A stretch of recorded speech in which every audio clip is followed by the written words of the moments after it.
No século XXI, Alain Delon ainda era uma estrela do cinema europeu e um dos mais longevos do mundo.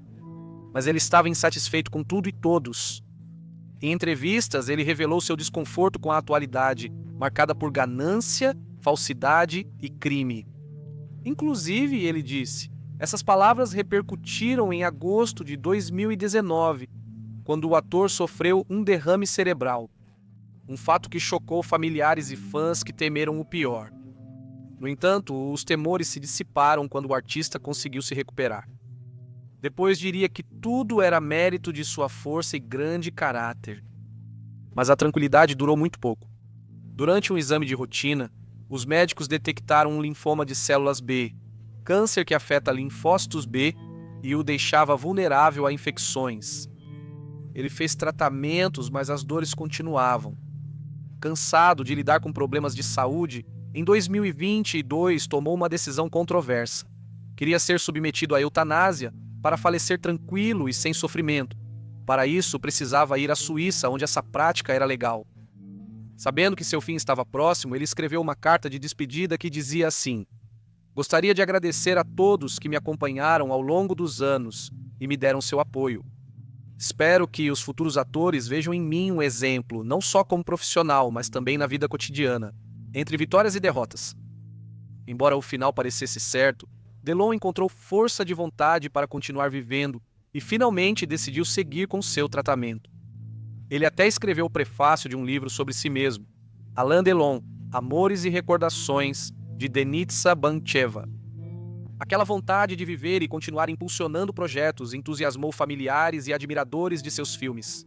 Até que em 2024, a saúde do homem voltou a estar em primeiro plano. Desta vez, já não haveria oportunidade de enganar a morte. Mas não nos adiantemos. Um ídolo suporta envelhecer quando sua imagem foi seu maior tesouro? Como foram os últimos anos desse ator? Quais polêmicas sua carreira esconde? Bem, para responder a essas e outras perguntas, vamos voltar até 18 de agosto de 2024, o dia em que Alain Delon morreu.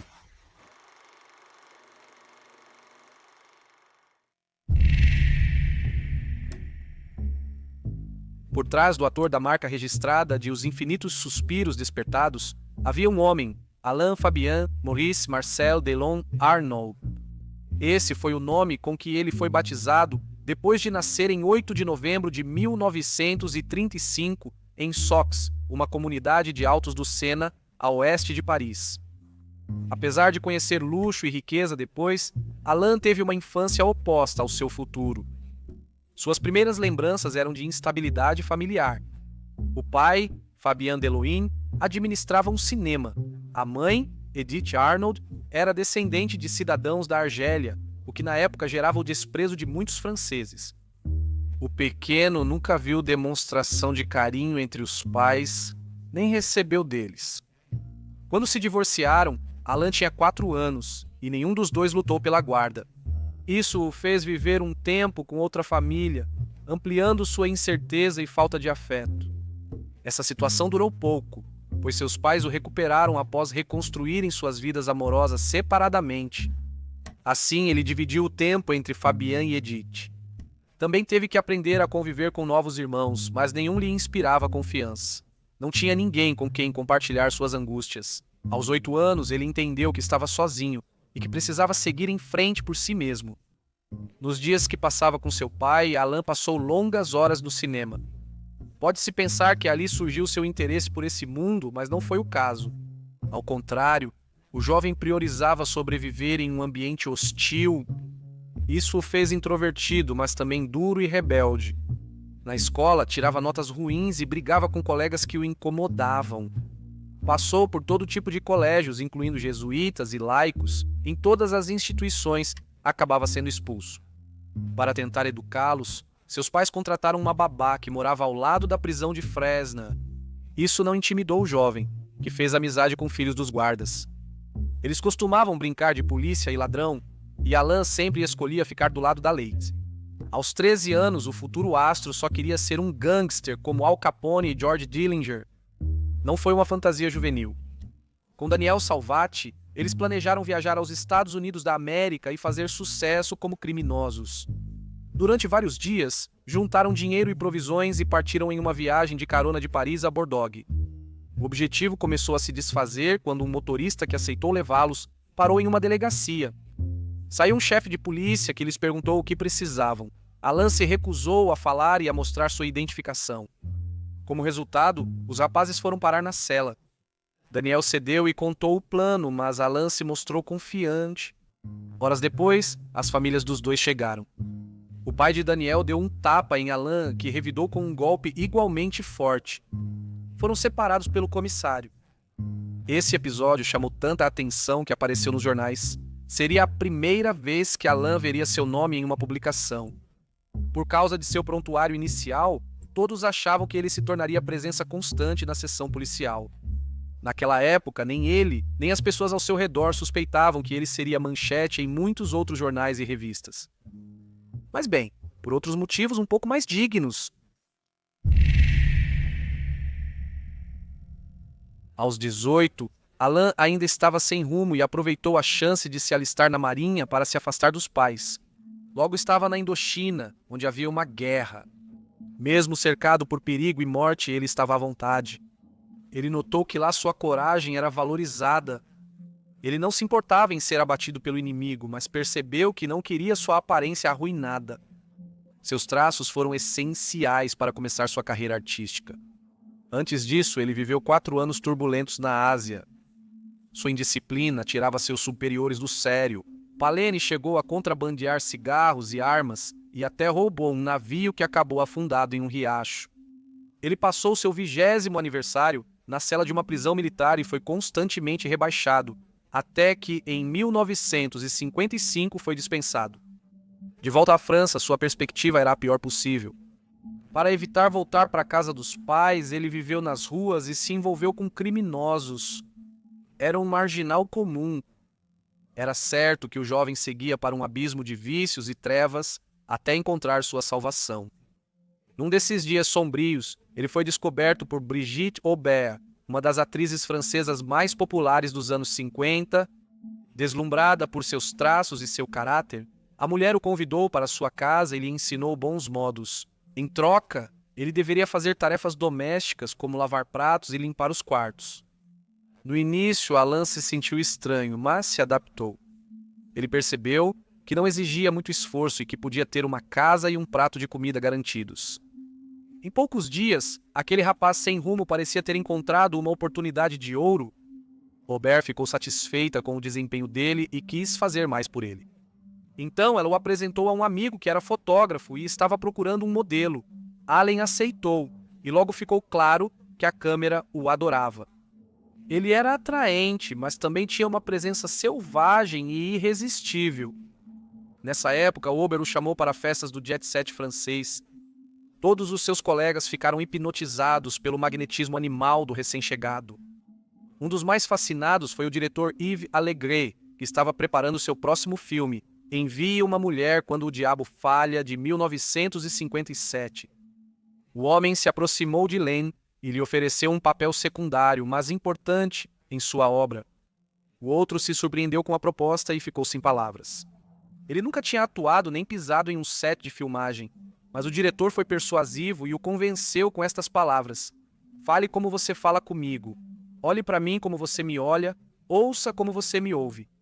Não interprete. Viva." Além disso, Alain decidiu aceitar quando soube da quantia de dinheiro que iria acabar em seus bolsos. Meses depois, Delon já atuava em Envie uma Mulher Quando o Diabo Falha.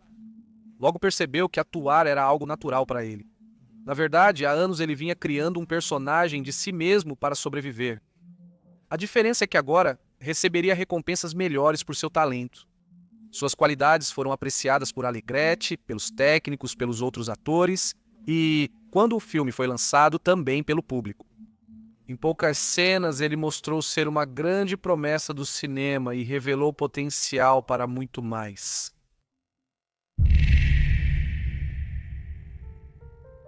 Após sua estreia no cinema, Alain Delon virou um imã para o cinema europeu.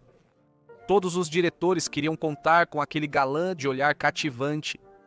A imprensa criou uma rivalidade com outro jovem astro em ascensão, Jean-Paul Belmondo.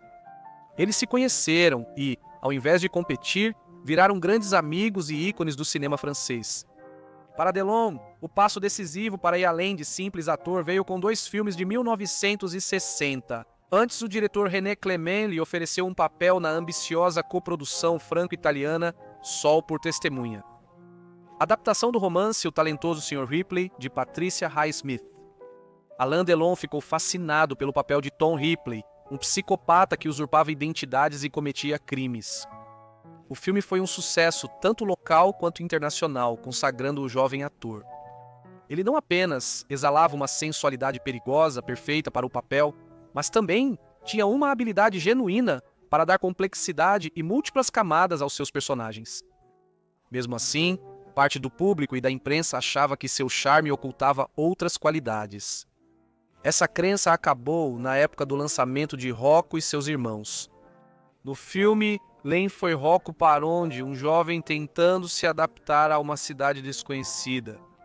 O diretor italiano Luciano Visconti o escolheu porque ele transmitia vulnerabilidade e determinação só com o olhar e gestos.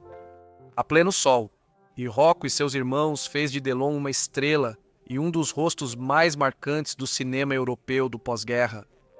Assim, ele comandou jovens talentos como Belmondo e Brigitte Bardot. Vieram mais filmes de sucesso e prestígio. Cada projeto lhe permitiu ampliar sua versatilidade e conquistar o respeito de colegas e críticos. Alain podia ser um jovem da nobreza como em O Leopardo, de 1963, ou um herói de capa e espada, como em O Tulipa Negra, de 1964. Além disso, realizou seu sonho juvenil de ser gangster em filmes como O Samurai, 1967, e Borsalino, 1969. Já famoso na Europa, o ator em ascensão ganhou nova chance em Hollywood. Em pouco tempo, atuou em filmes renomados e foi elogiado por lendas vivas. Mas Alain não se sentia tão à vontade nos Estados Unidos. Com o tempo, decidiu voltar à França, onde via oportunidades mais atraentes e desafiadoras. Em pouco tempo, Delon mostrou ser inquieto e ambicioso, expandindo sua influência além da atuação. Produziu filmes para maior controle criativo e também gravou discos fora do cinema.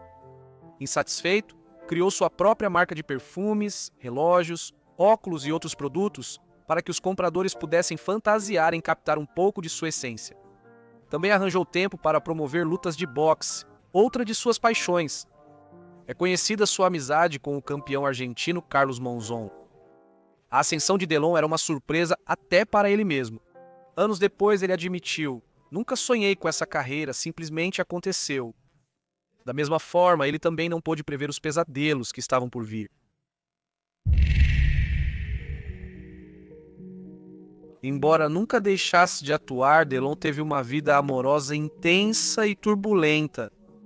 Seu primeiro grande amor foi a atriz austríaca Romy Schneider. Eles se conheceram nas filmagens de Christine, 1958, e por anos foram um dos casais mais deslumbrantes do showbiz europeu. Eles brilhavam em estreias e outros eventos, encantando paparazzi e fãs, mas o astro não demorou a ser infiel. O relacionamento terminou em 1963, embora eles voltassem a trabalhar juntos. Após um breve relacionamento com a cantora, Nico Delon conheceu a atriz Nathalie Canovas. Casou-se com ela em 1964 e teve o filho Anthony, que também virou ator. Eles se divorciaram em 1969 devido à infidelidade da estrela, especialmente por seu relacionamento de 15 anos com a atriz Mireille Darc. Em 1987 chegou sua terceira companheira formal, a modelo holandesa Rosalie van Bremen. Ele era 31 anos mais velho, mas a diferença de idade nunca foi um problema. Tiveram mais 2 filhos, Anushka e Alain Fabien. Esse relacionamento terminou em 2002, mas foi ela quem deixou o eterno galã em favor de um empresário multimilionário. Não havia dúvidas de que a vida pessoal de Alain Delon era bastante agitada, mas não só isso, porque logo se descobriria que isso era apenas a ponta do iceberg de uma série de controvérsias muito maiores. O passado criminoso de Delon parecia distante, até ser ligado a um caso policial durante as gravações de um filme. Na Iugoslávia, o homem conheceu Stefan Markovic, um criminoso do submundo de Belgrado que ele contratou como seu guarda-costas. Em 1968, o sujeito foi eliminado violentamente. A polícia começou a investigar e assim chegou até Delon e um grande amigo dele, François Marcantoni, um conhecido gangster. Os oficiais encontraram uma carta que Markovic enviou ao irmão Alexander. Um trecho dizia: "Se eu for morto, será 100% culpa de Alain Delon e de seu padrinho, François Marcantoni." O criminoso passou 11 meses em prisão preventiva, mas sua culpa nunca pôde ser comprovada e ele foi libertado. O astro também evitou as celas, mas o episódio se tornou uma das várias manchas em sua trajetória. Nova polêmica surgiu após declarações em 2018 durante entrevista à televisão francesa. Perguntaram se ele era machista e ele respondeu: "Não sei, o que você acha que é machismo? Se bater em mulher é machismo, então sou machista." Essas palavras foram mal recebidas pelas fãs e criticadas por grupos feministas. Lembremos que havia começado o movimento Me Too, criado para denunciar o abuso dos poderosos. Muitos já tinham percebido esse pensamento no ator quando, em uma de suas poucas visitas à Argentina, ele visitou Monzón na prisão. No início dos anos 90, o ex-campeão mundial de boxe cumpria pena pelo feminicídio de sua esposa, Alicia Muniz. Delon gerou rejeição ao dizer que a homossexualidade é contra a natureza e que homens devem amar mulheres, não outros homens. Ele também foi contra a adoção de filhos por casais do mesmo sexo. Além disso, ele se mostrou a favor da pena de morte e dos governos de direita, e nunca escondeu seu gosto por colecionar armas. Mas um dos lados mais cruéis de Delon era como tratava os próprios filhos. Alain Fabian contaria sobre seus tormentos em sua autobiografia Da Raça dos Senhores. Naquelas páginas, ele relata que seu pai quebrou o nariz de Rosalie Van Bremen 2 vezes ao agredi-la. Depois contou como humilhava ele e Anthony. Por décadas, Delon escondeu seus problemas e lado obscuro graças ao trabalho e carisma. Mas já no século XXI, seu afastamento gradual das telas foi inversamente proporcional à divulgação de seus segredos. Ele se tornou cada vez mais arredio e antipático, e sua saúde começou a se deteriorar, a ponto de deixá-lo em um estado de sofrimento constante e insuportável. E é assim que nossa história volta ao começo. Quando Delon anunciou querer eutanásia, reacendeu um antigo debate na mídia e opinião pública. Muitos voltaram a se perguntar se é ético ajudar uma pessoa que quer perder a vida. Surgiram dúvidas sobre o direito de decidir sobre o próprio corpo e o momento de encerrar a própria vida. As opiniões ficaram divididas e não houve respostas conclusivas, mas, como foi dito no início, o astro acabou não recorrendo a esse procedimento. No começo de 2024, Delon se mudou para sua casa em Doche. Apesar da relação difícil com os filhos, conseguiu reuni-los para tentar se reconciliar. Ele também disse que não queria mais se cuidar e que era hora de começar a se despedir. Naquela época, Delon mal falava e não suportava perder a própria voz. Mas mesmo nesse estado, ele chegou a expressar o desejo de ser enterrado junto com seus cachorros. Segundo ele, foram os únicos que o amaram incondicionalmente, sempre ao seu lado, sem nada pedir. Essas palavras comoveram muitos, mas alarmaram outros pelo tom sinistro. Chegou o dia 24 de agosto. O ator estava em casa quando começou a se sentir mal. Seus 3 filhos se aproximaram para acompanhá-lo, mas não puderam fazer muito mais. Alain Delon, jovem rebelde que virou ícone, morreu aos 88 anos e foi enterrado em Doche. Os filhos atenderam seu desejo de um funeral íntimo, com poucos familiares e amigos presentes. No entanto, seus admiradores ao redor do mundo lhe prestaram homenagem pelas redes sociais, compartilhando o impacto que ele havia causado em suas vidas. Desde o cinema, voltando a apreciar os clássicos que já o haviam imortalizado. Quando se fala de pilares da telona, seu nome e seu rosto aparecem ao lado de personalidades como Marilyn Monroe, James Dean e Marlon Brando. Mas nem tudo são elogios. Muitos não esquecem seu lado mais sombrio, que continua gerando matérias jornalísticas e originando discussões. Aqui surge a eterna pergunta se é possível separar a obra do artista. Conhecido como o último grande galã, sua influência ainda permanece atualmente. para deixar claro que, além de ter conquistado a todos pela sua aparência, ele conseguiu algo muito mais profundo, tornando-se um verdadeiro fenômeno sociocultural.